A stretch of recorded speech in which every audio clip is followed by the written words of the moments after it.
and observe them. So you know what he gave us in exchange for that? He gave us a life of affliction and a life of being cursed as far as everywhere we go, brothers and sisters. So let's go ahead and continue. It says, thou shalt betroth a wife, and another man shall lie with her. Continue, brother, at verse 30.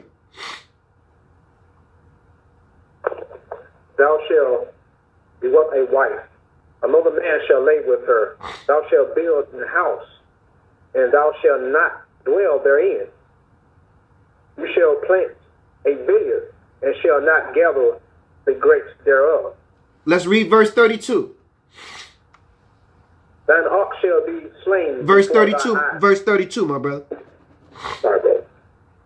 Thy son, thy daughter shall be given unto another people, and thy eye shall look and fail with longing for them all the day long, and there shall be no mighty in thy hand. How many people remember the movies, the movies about slavery?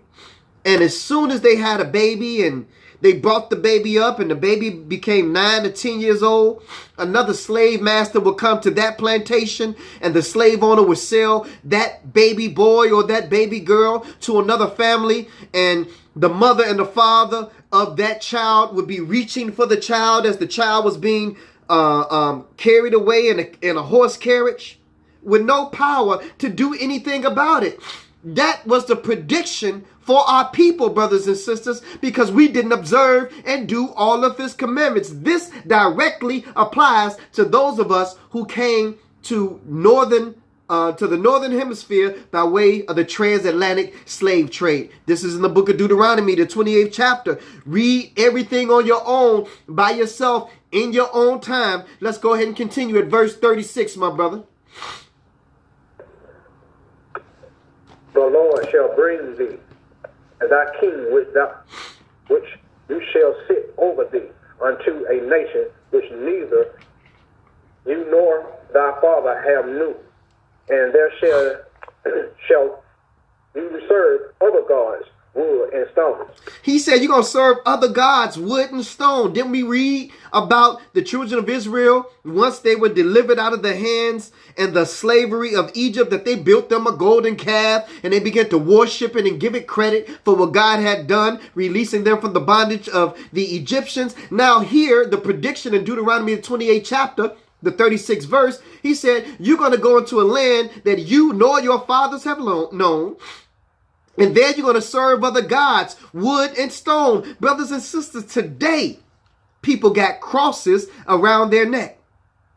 Today, people got images of a man hanging on a cross around their neck. Especially for those who practice the religion of Catholicism, brothers and sisters. They have these crosses erected up in their home, and they kneel down and they pray in front of these images, brothers and sisters. When this Bible clearly says, make no image of anything that's in heaven, on earth, or underneath the earth, brothers and sisters. If you observe and do all my commandments, I'm going to bless you. But if you don't observe and do all my commandments, I'm going to put a curse on you, Israel. Let's go ahead and continue, brother Joe, for the sake of time. Verse 41. You shall beget sons and daughters, but you shall not enjoy them, for thou shalt go unto captivity. Brothers and sisters, we got children. We can't even enjoy our children because they're locking our babies up at an enormous rate. Deuteronomy 28, verse 41, you shall have sons and daughters, but you can't enjoy them because they shall go into captivity. That's what the prison system is. It's modern day slavery. It's modern day captivity. And they have so many laws on the books, brothers and sisters. They ship guns in our community by way of railway freight trains. But when they find you with these guns that they can sell legally at any gun show, but when they find you with them, you going to jail. They pump drugs in our community. We not manufacturing drugs in our community. And when they find our children with drugs on them, they're smoking loud, they're smoking all kinds of things. When they find it on them, brothers and sisters, they're locking them up. We can't enjoy our sons because the pressure on them is so great to give in to the streets that they're going into captivity. But it's predicted right here in Deuteronomy 28 because our ancestors dropped the ball. Let's go ahead and go to verse 43. The stranger that is within thee shall get up above thee very high, and it shall come down very low. The stranger shall get very high. That's among us. Who are the strangers that are among us in our own community? It's the Korean. It's the Arab. It's the Chinese. I don't think they hear you, brother. Brothers and sisters. And what are they? And it's also the European. Where do you go get your car loans from and your home loans from, brothers and sisters? The stranger that's living among you. Where do you go get your gas from? The stranger that's living among you. Where do you go get your hair care products from? The stranger that's living among you. In Deuteronomy, the 28th chapter, the 43rd verse, it says that the stranger that is within thee shall get up above thee very high, and you shall come down very low. We are sending their children to college, brothers and sisters, and paying for their school, while you and your babies can't even afford to go to college. Let's go ahead and read verse 64, brother. Deuteronomy 28 and 64. We're talking about from Egypt to America, the plot to kill the black male. Why hasn't God intervened, brothers and sisters, in this process? Let's go ahead at verse 64, brother. Deuteronomy 28 and 64. And the Lord shall scatter thee among all people, from the one end of the earth even unto the other, and there you shall serve other gods, which neither thou nor thy father have known, even wood or in stone. So, brothers and sisters, that's the second time that he mentioned wood and stone. Do you think that God made a mistake by mentioning wood and stone more than once in this particular chapter? Because he knew that people would be making crosses that would become a symbol of your religion. Not his, but of your religion, brothers and sisters. Didn't he say, worship me in spirit and in truth? Can you see spirit? No, because it's invisible, which means that you have to have faith in something that you cannot see, but you know exists. But no, that's not enough for us. We got to have an image, so we put a cross up. We got to have an image, so we put a tree in our house. We got to have an image, so we put a fish on the back of our car. We got to have an image, so we got praying hands. Brothers and sisters, remove the images. There need to be nothing between you and God. You need no signs to celebrate or acknowledge that a God exists, because your behavior should reflect that a God exists and that you are made in the image and the likeness of him, brothers and sisters. But in 64, it says that he's going to scatter you among all people from one end of the earth to the other end of the earth. And what happened in 1555? That first slave ship landed on the shores of Africa, and the captain of the slave ship, his name was Sir John Hawkins. And guess what the slave ship name was? It was called Jesus. That's what the first slave ship was called that landed on the northwest corner of Africa. That got its first group of black Israelites that some of the African people sold, some by participating in the slave trade and some by force, sold into slavery. The Africans were not willing to give up their own people, but they were willing to give up these black Israelites who have been kicked out of their own land, who have been occupying their space. That's another lesson for another time, but that's why the African don't accept you today, brothers and sisters, because you are not African. You are black Israelites that were occupying Africa. So in 1555, guess what? The African people had a choice. Either you're going to give us your people or these people who are occupying your land. And guess what they did? Some by force, some by participating and coming up off the transatlantic slave trade. They sold us into slavery. And we were scattered, as this book says in Deuteronomy 28, the 64th verse, among all people from one end of the earth even to the other end of the earth. So we're in America. We're in Jamaica. We're in Trinidad. We're in Barbados. We're in England. We're all over this planet. Everywhere there were slave ports, you can find our people there, brothers and sisters. Let's go ahead and end this, Brother Joe, by reading verse 68. Now, no other people went into slavery by ships, brothers and sisters, except those who were descendants of the transatlantic slave trade. But let's see if the Bible mentions these disobedient black Israelite people going into a slave-like condition by ships. Then you know the answer to who we really are. Deuteronomy 28, verse 68. Go ahead, Brother Joe. And the Lord shall bring thee into Egypt again with ships by the way of I spec unto thee. You shall see it no more again, and there you shall be sold unto your enemies for bondmen and bondwomen, and no man shall buy you. You're going to be sold, brothers. Not only are you going to slavery by ships, in Egypt is just a metaphor for a house of bondage. You're going to go into a house of bondage, but this time by ships. And you're going to be sold. How, brothers and sisters? On an auction block. The African ain't never came to try to buy you back, brothers and sisters, because you don't belong to him. That's not your nation or your nationality.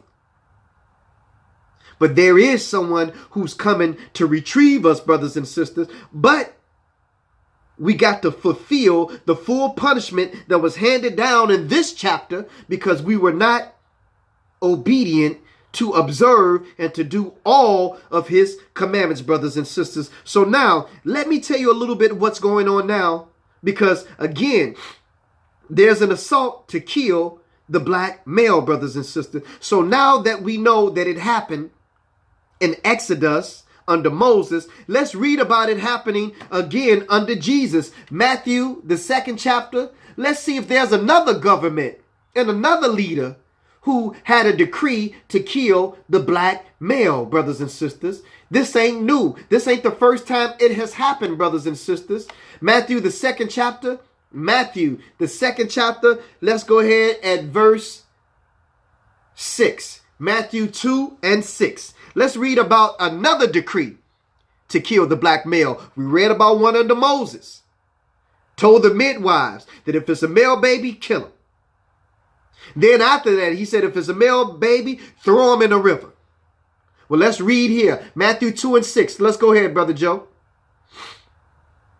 And you, Bethlehem, in the land of Judah, are not least among the prince of Judah. Out of these shall come a governor that shall rule my people, Israel. So, brothers and sisters, the decree was already set. The prophecy was already made. Just like Moses, there's going to be an answer. Someone, a savior, brothers and sisters, that's going to come up from among the children of Israel. But the king said, no, I ain't having that. He going to be a governor? What? I'm a governor. No, I'm not having that. I got to do something about that. And brothers and sisters, this wasn't, well, let's go ahead and read. Let's go ahead and go to verse 12. Matthew 2 and 12. Let's find out what King Herod said. Or I'm sorry, what Herod said in regards to black males during his day. Matthew 2 and 12. And being warned of God in a dream that they shall not return to Herod, they departed into their own country in other ways. So in other words, Joseph was warned in a dream. Mary was warned in a dream. Y'all got to get up out of here. Because if y'all don't leave, your baby is going to be killed. So what did they do with this black Israelite baby named Jesus? They took him into a black country, to a black neighborhood, to a black city called Egypt. Did you know that this black baby, Jesus, this black Israelite baby, went into this black neighborhood, Egypt, to blend in with these black African people? Well, let's read about it. It ain't the first time it happened. Joseph blended in with these black Egyptians. Moses passed for this black Egyptian grandson. So let's read about it happening another time. Matthew 2:13. And when they were departed, behold, the angel of the Lord appeared to Joseph in a dream, saying, Arise and take the young child and his mother and flee into Egypt and be you there until I bring thee word, for Herod will seek the young child to destroy him. Continue. When he arose, he took the young child and his mother by night and departed unto Egypt. So he then took Jesus from Bethlehem, brothers and sisters, this black neighborhood where these black Israelites were, to Egypt, another black neighborhood where these black African Egyptians were. All looking like the same people. That's how he could escape. That's how he could blend in. So now let's find out what Herod said. Let's go ahead to verse 14. When he arose, he took the young child. I'm sorry, but you said 15, right? Yeah. And he was there until the death of Herod, that I might be fulfilled, which was spoken of the Lord by the prophet, saying, Out of Egypt have I called my son. So now you know, brothers and sisters, the true understanding of this. It wasn't that Jesus was going to come out of Egypt. He was going to be born there. By it saying that out of Egypt I have called my son, they escaped from Bethlehem, went into Egypt. And once King Herod would die, they will come back out of Egypt, brothers and sisters. So that's the understanding of that. Let's go ahead in verse 16 and talk about how angry Herod was. It says he was exceedingly wroth. Exceedingly wroth. Wroth is another word for angry. Matthew 2:16. Let's read it, brother. Then Herod, when he saw that he was mocked of the wise men, was exceeding wroth, and sent forth a slew all the children that were in Bethlehem. Stop right there, brother. Stop right there. How many children did it say he slew in Bethlehem, brother Joe? It says all, brother. All the children. Now, this didn't specify the gender, but we know that a male child was expected. So when it says all children, it means all male children. Could you imagine somebody so evil as Pharaoh to put a decree to kill all the male children? Could you imagine somebody so evil as Herod to put a decree to kill all male children in Bethlehem? Well, if you can imagine Pharaoh, and if you can imagine Herod, then why can't you imagine the leaders of the government of America, the leaders of all of these other governments, brothers and sisters, who have scientists, who are putting things in our food and putting things in our water that's designed to exterminate the black male? Well, let's read about a few of those things, brothers and sisters. We're going to read about a few of those things. There was a drug that pregnant women was given called Depo-Provera, brothers and sisters. Depo-Provera was a drug that was given to women, specifically in black communities, that were pregnant, brothers and sisters, that had high level of hormones in it that was affecting the fetus that they were carrying in their womb. High levels of estrogen, brothers and sisters, in Depo-Provera, which was altering the hormonal imbalance of the fetus, causing many of the fetuses, brothers and sisters, gender to be affected. Now, a lot of people say, well, when it comes to, especially, there's a growing trend of black male homosexuality in our community, and many of them say that I was born that way, brothers and sisters. Well, now we can see why. Because of the chemicals that the mothers were given during their pregnancy to mess with their hormones. Let's read about a little bit more. The pesticides that they put on our vegetables and our fruits, brothers and sisters. According to the studies, pesticides block male hormones. Again, pesticides block male hormones, brothers and sisters. And they have a strong level of estrogen in the pesticides. So you wonder how they're killing the black male today?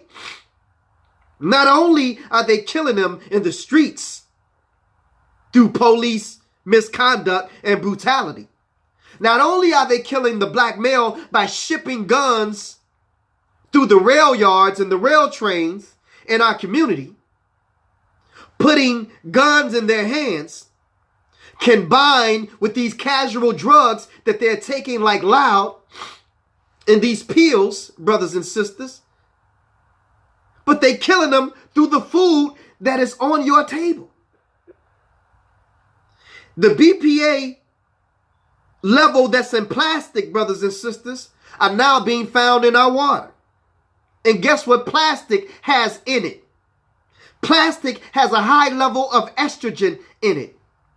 I watched the television show yesterday, didn't even know that that was going to play into my lesson today, brothers and sisters. But they talking about how these plastic parts, these microfiber plastic parts, do not break down in the water filtering system. Brothers and sisters, they got high levels of estrogen in the water, high level of estrogen in the pesticides, brothers and sisters.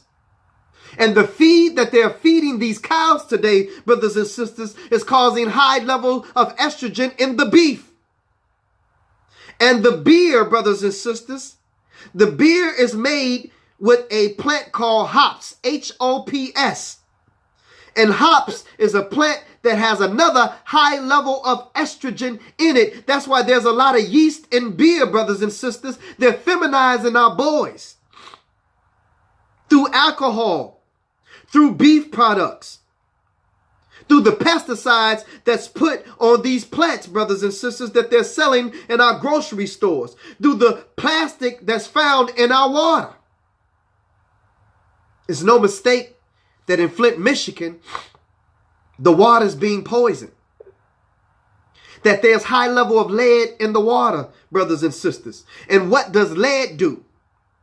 Anyone who does dog fighting, brothers and sisters, to increase the level of aggressiveness in the dog, they put lead in the dog food. Gunpowder in the dog food. Gunpowder has lead in it. Gunpowder alters the chemical balance in human beings and increases their aggressiveness. You wonder why your children get angry so quick. You wonder why they got an attitude so much. You wonder why they running off at the mouth so much, because lead is in the water that they're drinking in these schools. They coming from school angry because there's lead in the water. It's poison in the water, brothers and sisters. But why don't God stop it? Why is he allowing it to happen? Let's go and read the book of Jeremiah and see if we can find out about what God predicted about the water, brothers and sisters, all the way in the book of Jeremiah. Let's go to Jeremiah, the 9th chapter, verses 12 through 16. Let's see if we can find out a mention, a prophecy mention of what would be happening with our water, Flint, Michigan. Jeremiah, the 9th chapter, verses 12 through 16. Go ahead, Brother Joe. Who is the wise man that may understand this? And who is he to whom the mouth of the Lord hath spoken, that he may declare it for what the land perished, and its burden up like the wilderness that none passes through. Continue. And the Lord said, because thou hast forsaken my law. Stop right there. You have forsaken my what?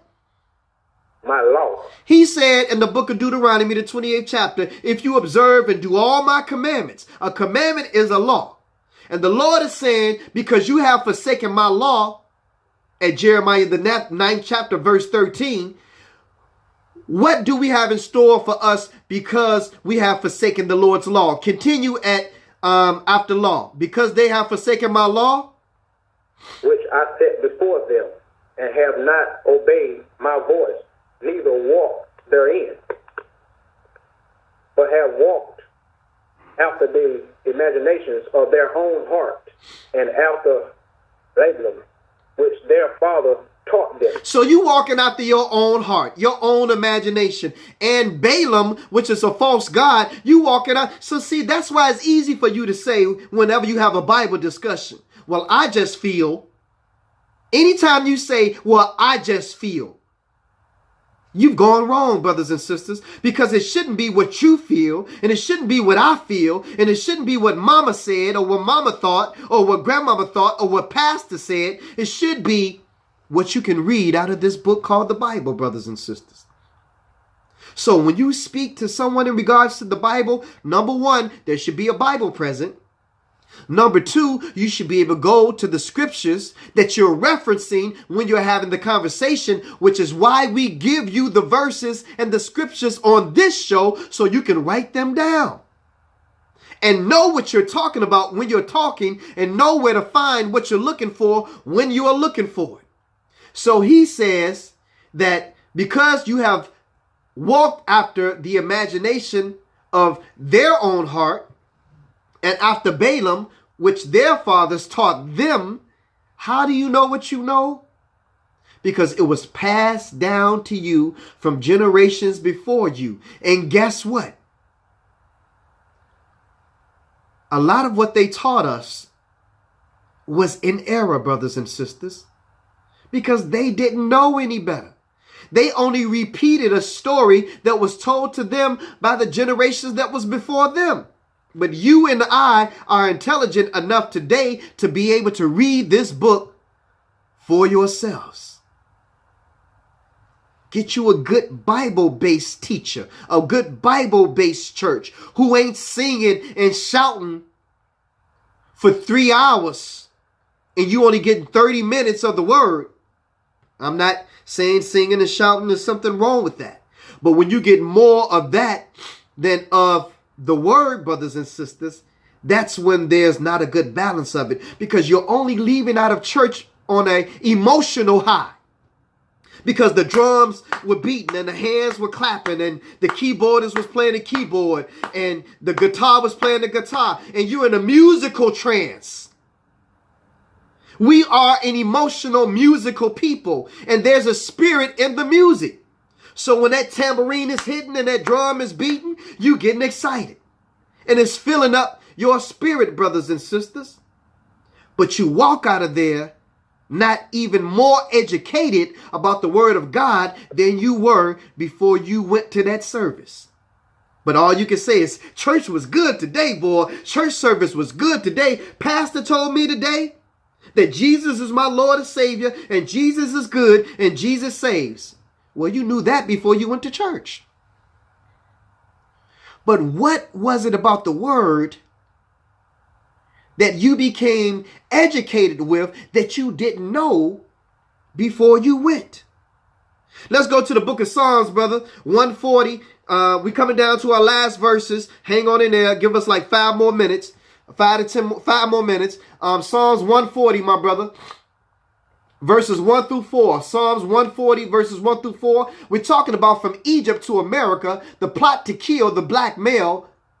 Why hasn't God stepped in and stopped it? We'll be reading it to you right here. Well, you know what? I'm sorry, brother. Did we finish that up in the book of Jeremiah? Let's go. I don't think we did, brother. I am so sorry, my brother. Let's go to verse 15 and 16. I'm so excited. I'm getting ahead of myself. But let's find out about this water. That was my purpose of going here. Jeremiah 9 and 15. Therefore, you said, saith the Lord of hosts, the God of Israel, behold, I will feed them, even these people with